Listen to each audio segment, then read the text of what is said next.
I started my career in 1990. It took me about 7 years to get known. I remember some guy calling us one day, and he was an Indian guy.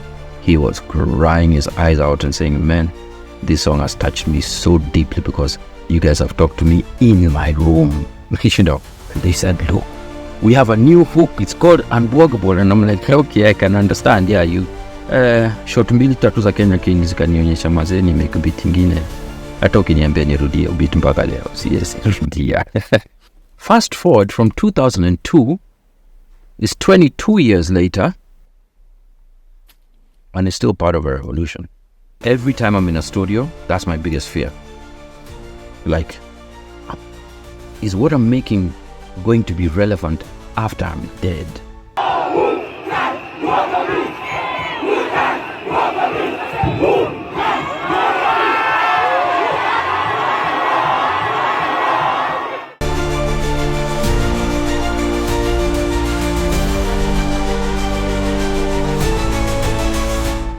Hi, my name is Josiah. I'm a creative geek from East Africa, Nairobi, Kenya. I love to make stuff, and that is about it. That's about it for me.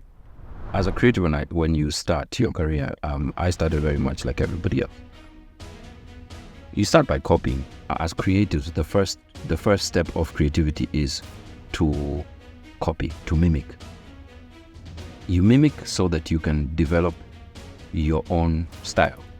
And you can develop a prowess in, for instance, keyboard playing or painting or whatever. You try and copy what somebody else has done over and over and over until you become very good at it. I would listen to a lot of hip-hop, R&B and that kind of stuff, and I would try and remake those things.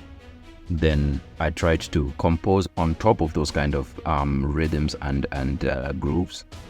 And then I tried to infuse Sheng because it was part of the culture at the time, and everybody was afraid of Sheng.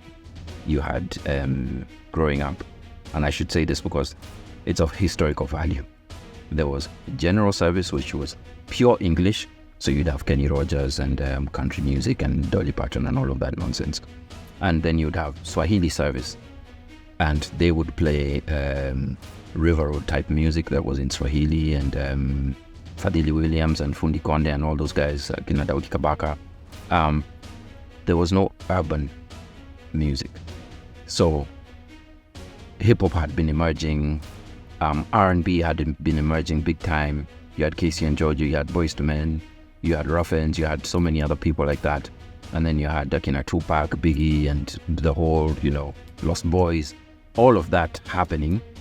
And in Kenya, we weren't ready for that. Obviously because of the Moi regime and the oppression that it had. But then popped up Capital FM and Metro FM, and those two stations, as soon as they popped up, I was ready because I had been creating music that was urban enough for them to relate to. They didn't want to play Daudi Kabaka and Fadhili Williams. They wanted to play something more urban, more with the times. So Capital FM embraced us full-heartedly. Now, I was pandering to the gallery, how they say. I was just copying what I had been seeing, and it just so happened that it was it. And so people embraced it. But it got to a point, I think that was by 1999, 2001, I started asking myself questions like, okay, so what are we doing with our culture? Can I play any traditional instruments? Do I understand the traditional instruments? And the sad answer was no, I can't understand traditional instruments. I'm even actually losing my mother tongue. That had a huge impact on me, and I started backtracking to look for culture, to look for things that I could do. And I remember, I used to love playing all these African rhythms, and I have these traditional instruments. So I was in the middle of a project. I was actually working with Susanna Owiyo on her first single, Kisumu 100. I went and stripped that whole song naked and started again, and went into the studio and started playing stuff, hoping that I will embrace some culture from somewhere. and start backtracking.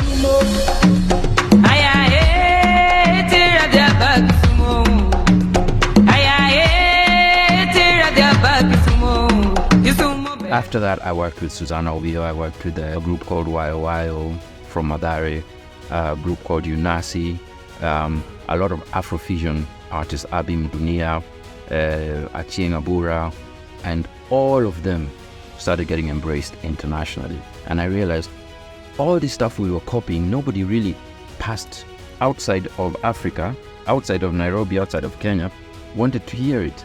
They wanted to hear something that was more authentic, more African. And that now defined my introduction to the Afrofusion world. Part of my discography, I think that's what they call it, the music that you've made, is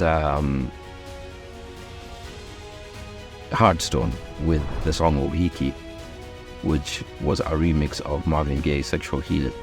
Like I said, you start by copying and then you learn your way through. I worked with Kalamashaka after that on the song Tafsiri, inspired very much by the sampling culture of sampling old R&B classic music and then giving it huge hip-hop beats, and making it as urban as possible in terms of the language that they used. Now, I started with Tafsiri was inspired by me walking home and thinking to myself, now these three guys, does anybody really understand them? Because it was John, Roba, and and I used to wonder, do people really understand what these guys are about? Because these guys are deep, bro. They're not just hip-hop about talking about chicks and tits and ass. They're talking about some deep revolutionary stuff. And as I was walking down the street, the word Tafsiri came to my mind. And I said, look, I'm going to just write the words Tafsiri Hi.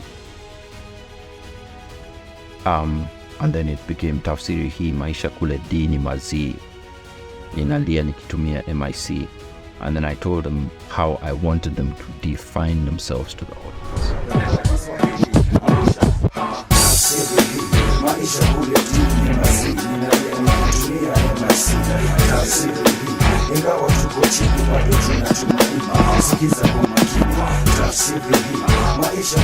After that, I worked with people like Nazizi and Wairi, Kenyan boy, Kenyan girl, which was still bringing out the essence of Kenya's urban philosophy of Sheng and mix them, gather them. So even if you look at the music video, it had matatu culture in it. It had a lot of, I said, let's make this for the person who's grown up in Eastlands to understand that they too are being seen and their culture is being seen. Yo, Wairi, the love child, Nazizi, the first lady, we make it hot. You know, we make it hot.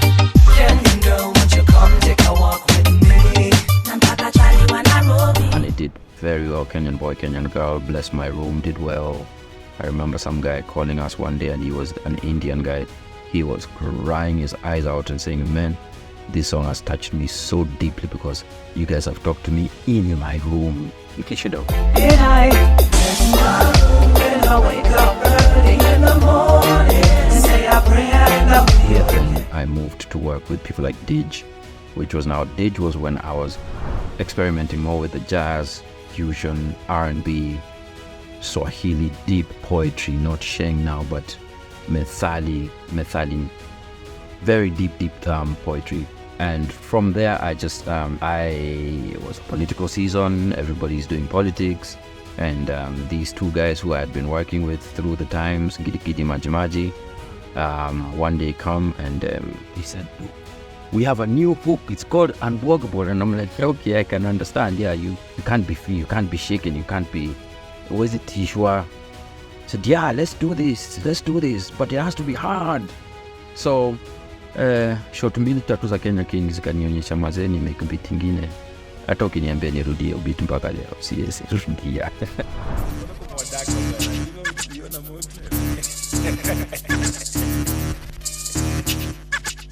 Well.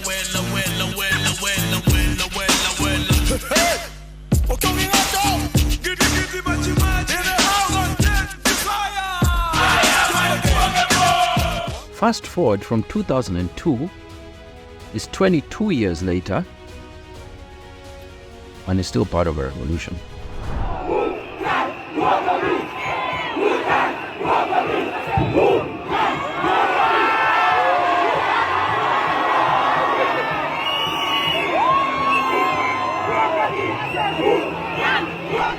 I since got bored of creating music for two reasons. One, copyright.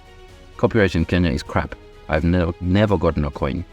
Not getting paid for something you're passionate about is emotionally damaging. But sometimes it is what it is. God wanted you to go there and do that mission, not with money, but for a purpose. And He won't let you starve. I left the country, went into film and animation, and came back, but I didn't come back to Kenya. I went to Cape Town, Lagos, London, and did training circuits where I was training young people on how to do video production, how to do sound, how to, create content and all of that. And that was back in 2009 when I was busy telling people, there's something called VOD, video on demand, is coming and it's going to take over all the TV stations and they will become defunct. And the TV station said, I said, okay, don't say you weren't warned. YouTube is video on demand. I get to watch the news when I want to watch the news, and you don't tell me the news is at 7 o'clock because I'm not going to call. You don't control my time, I control my time. Now there's TikTok, has all video on demand. It's video on demand. Instagram, video on demand. Facebook, video on demand. Now what's happened to the terrestrial televisions? They crashed. And as they were crashing, I was in the process of telling people we need to migrate our thought process from terrestrial television to online content. And nobody was really listening. So I got tired of training people who were not listening and training TV stations who were just not getting with the program. And I said, you know what, let me take a break. Sadly, a very personal thing happened to me, a very tragic thing. I lost my wife in the process around 2017. And I had to take a long break for a minute to reflect on life and what I want to do. And then I realized, coming out of the mourning and the grief, that I always had a passion for fashion. And part of the reason why I met that lady was she also had a passion for fashion, and she ignited that passion in me. And I felt like maybe her purpose was to reintroduce me to me. And Joka Jok got birthed. So my journey into fashion is with pure leather. Pure leather is very timeless. In fact, pure leather, the bags were also inspired by a bag that my mom was given when she was like 20 years old and going for her first job. And she was given that bag by her dad in 1969. And I still have that bag to date. It's still in perfect condition. Looking at that bag, I said, I want to do stuff that's legacy. I've just talked about my granddad, who was a great man, which means that I'm remembering him and living in his legacy. Now by creating bags out of pure leather, which is a material that can live for years and years and years and years and years, I get the opportunity to create timeless pieces of art called bags. And those bags, I'm hoping, will live with people for as long as they want. But also, Joka Jok means Josiah, which is my surname, Qatar, which is my late wife's surname, Josiah, which is my daughter's surname, Kenya, Joka Jok. That's one of the meanings. But if you look keenly at the logo, there's a black man with a spear. He was the warrior king. The pharaoh who was known as the warrior king was the black pharaoh. So that black pharaoh that is on our logo is standing on an A, and that means that the black pharaoh in you should protect as long as I'm creating a brand and that brand has the potential of not just employing me, but employing hundreds of other Kenyans, then I'm creating a legacy. And for me, Joka Jok became the thing that I wanted to become, a legacy company where it's not about me. I'm just the driver for the moment. At some point, I'm going to have to give the wheels of the car to my daughter for her to run with it. When I started Joka Jok, the first 3 months, we sold one bag. One bag. One bag. One bag. And you're asking yourself, did I make the right choice? One bag. But I kept on going. And I'm a stickler for, even if people don't believe in what you're doing, as long as you believe in it, you keep going. It's not their belief that's going to drive you, it's your belief that's going to drive you, because it's your dream, it's your purpose, it's your goal. It's not our goal, eh? And I kept on going. And now, if we don't sell a bag in a day, I won't cry tears. If we sell 20 bags in a day, I won't rejoice. It's just part of the growth process. I realized any business you do, money to a business is like lungs. There are days you'll breathe in and a lot of money will come out, and there are days you'll breathe out and a lot of money will come in, money will go out. It's a part of life. Don't think you're going to become a billionaire overnight. It doesn't happen like that at all. Ride the wave. Don't trust, know the bro. Ride Yani, sit on your paddle and ride that wave. When it's up, you stand. When it's down, you sit. When it's curving, you curve with it. Ride the wave. Ride the wave. That's how you become successful in business. I'm really proud because one of the things that I always wanted to do was make sure that whatever I do is timeless. It's not time bound. Every time I'm in a studio, that's my biggest fear. Like, is what I'm making going to be relevant after I'm dead?